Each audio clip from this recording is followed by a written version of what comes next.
Magandang araw mga kaibigan, panibagong topic tayo for today's video pero bago yan mag-subscribe ka na at mag-follow para updated ka kapag may panibago tayong upload dito. Why should we listen to people lecture us on what's classy and what's classes kung ang idols nga nila palamura sa national TV at nananpak pa ng sheriff? Lakas pa maka-PI kayong lahat and they think it's funny.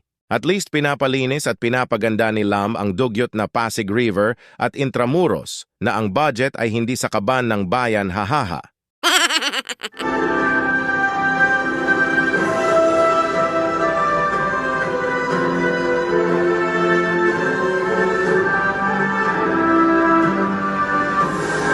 Chiz is okay with it though. He is real gentleman.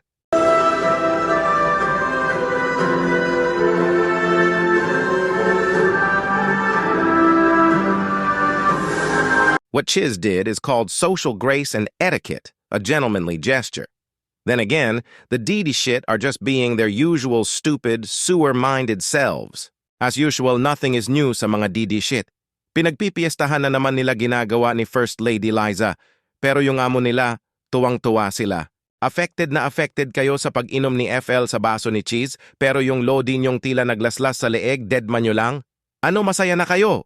Wag gano mga kaibigan. Escudero obviously has more manners and etiquette in one finger mail than all of the DD shit combined, including the family of their deranged fentatai haha.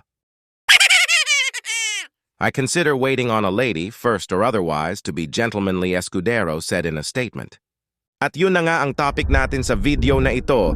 Ikaw na nanonood ngayon, anong masasabi mo? E-comments mo na dyan sa baba. At para naman updated ka sa mga upload ko, don't forget to like and follow. Hanggang dito na lang. Ako si Philippine Vision TV, nagbabalita mula sa Pilipinas. Thank you.